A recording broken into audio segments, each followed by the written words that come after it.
Welcome to the Story Learning Podcast, regular doses of language learning tips and motivation to help you become fluent in any language. With me, Olly Richards. For language programs, books, free resources, and much more, visit StoryLearning.com. Good morning, everybody, and welcome back to episode 2 of this On the Road series. I will teach you a language on the road, literally on the road right now, walking to Hampstead Heath for another one of my daily walks. How are you guys doing? Hope you're having a good day. And just to remind you, in case you missed the last episode, what is this? This is the I Will Teach You a Language podcast. Nothing new there. I talk to you about my experience learning lots of languages and try and answer your questions about your own language learning to see if we can get you learning and speaking faster and better and all that stuff. And right now I'm recording my podcast episodes during my walks on Hampstead Heath here in London, because I'm struggling to get them done at home because I keep doing other stuff. Crazy how that happens. So I thought I'd walk and talk at the same time. So you might have a bit of, gusts of wind and breeze in the background, the occasional dog, but at least you're getting your episodes. And I know I've been, recently I've been receiving so many messages and emails, and they all seem to start in the same way, which are like, Olly, I've been listening to your podcast since the beginning. And I just, that means so much to me, and so I want to make sure that I keep these episodes coming, and this is the best way that I know how. So, all right then, without any further ado, it's time for today's question, all the way from Brazil. Hey Olly, Bernardo here. I'm from Brazil, and I work as a German, French, and English teacher, both as a private teacher and at language schools. I would like to hear your opinion on language schools in general, not only to teach English but also French and other languages. My personal experience is that it's possible to make a faster progress if you learn with methods like Asimil or Michel Thomas or Pinsler. And most of my students at language schools, they finish like A1, A2. It's a certain number of hours of study, but they're not able to communicate as they would be if they had learned with other methods. I would like to hear your thoughts on that and keep up with the good work. E aí, Bernardo, tudo bem? Muito obrigado pela sua mensagem, muito interessante, e muito obrigado pelo seu trabalho também. Você está fazendo um trabalho muito importante para muitas pessoas e muito legal. Então, valeu, muito respeito para você. So thanks for the question, man. It's a topic that I really like because I am a teacher.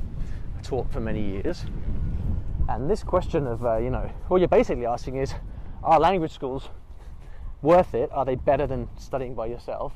And your observation, if I was going to kind of distill it here, is that you have students who come to school to learn with you or with other teachers, and they study their A1 or A2 French or German or whatever, and you have observed that they are kind of not as quick as somebody who sits down with a Asimil or Teach Yourself or whatever and studies it by themselves. And so what do you think, what's the purpose of language schools if we take that to be true? And it's a fantastic observation, and it's also very true. But I think that, so at the heart of what you're talking about here is a kind of, what we're really getting to is the question of, is there such a thing as the best way to learn a language? Because here's the thing, let's say that I had the absolute best way to learn a language. Let's say that I could tell you right now that I have empirical proof that the best way to learn a language was with, say Asimil, which you mentioned.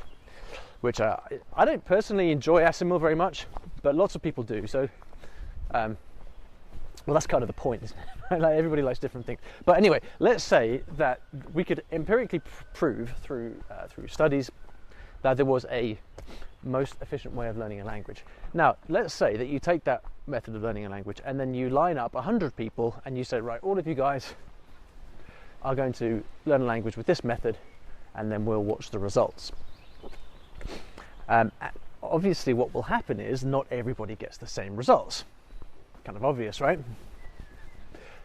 But it won't be necessarily because they are more or less intelligent or more adept at language learning or whatever. Doubtless some of it will be due to that, but on the whole, the reason that that people will get different results will be hundreds of different reasons. Some people like reading, some people like listening, other people don't like sitting down to study, they just like to speak. Some people can't find the time to study, other people have 2 hours a day on the train. Some people hate studying on their phone, other people only use their phone. There are so many different reasons and factors in when it comes to learning a language that it becomes the question of like, which is the best method is a very difficult one. So take the case of language schools, right? My observation from my years of teaching in language schools is that typically the kind of person who goes to a language school wants the structure and the formality of an educational setting for whatever reason. It could be because they're not disciplined enough to study by themselves. It could be that they want the structure of having a lesson twice a week. It could be that they want the community of other students around them to keep them positive and motivated. It could be because they don't know how to study by themselves. There are a whole myriad reasons why why someone might want to go to a language school, and it doesn't necessarily have anything to do with the fact that they think it's going to be a more effective method. You could tell that person, look, you could sit with Asimil for 3 months and be intermediate level in German, and they could say to you, okay, I understand that, I actually agree that would be possible, but I'm just not going to do it because that's just not me. Right? Case in point, right now, I mean, I quite fancy learning Russian right now, but I'm failing. In fact, I haven't even started, and the reason is because I just can't bring myself to add extra things to my list of things to do while stuck at home in quarantine. I just can't bring myself to do it. It's got nothing to do with the fact that I think I know the best method for me, and I could, learn it fairly quickly, or fairly efficiently, let's say, because Russian's hard, I know. It's got nothing to do with that. It's got to do with the very practical reason that I just don't want to drive myself even crazier with more stuff to do at home, right? And so that's really what you're dealing with at language school. I think it's probably the majority of people actually think to themselves, I really want to learn this language, but I just can't motivate myself to do it by myself, so I'm going to go to school, and then I'm going to pay a teacher, and because I pay that teacher, I'm going to go to the lessons, and I'm at least going to learn something. And so right away, my and this has always been my feeling about as a teacher, is that right away the students that you get in your classroom are kind of necessarily the less motivated ones. Not always. I've met some extremely smart students in my classrooms, but on the whole, the kind of students that go to language school are going to be less motivated than the kind of person who is capable of sort of sitting at home for 3 months and studying by themselves. Because I think you're right, the person that can do that can learn by themselves is going to be by far the most efficient and most effective. So you're dealing with an imperfect scenario. It's one of my favourite observations about language learning. When you're teaching at a school, you're dealing with an imperfect scenario where you've got students who are not particularly self-motivated, and the time every week is limited.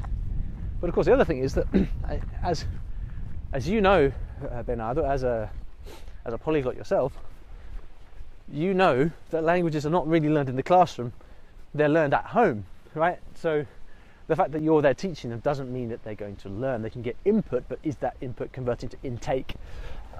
And the answer is probably no if they're not doing anything at home. So, this is the dilemma. I've certainly gone to language schools before when I've wanted to learn a new language, and the reason has been that I wanted the structure and the motivation and the accountability. Now, I do think that one-to-one lessons are slightly different case. There's a big difference to be drawn between one-to-one lessons and group lessons, I think. Just because with one-to-one lessons, you can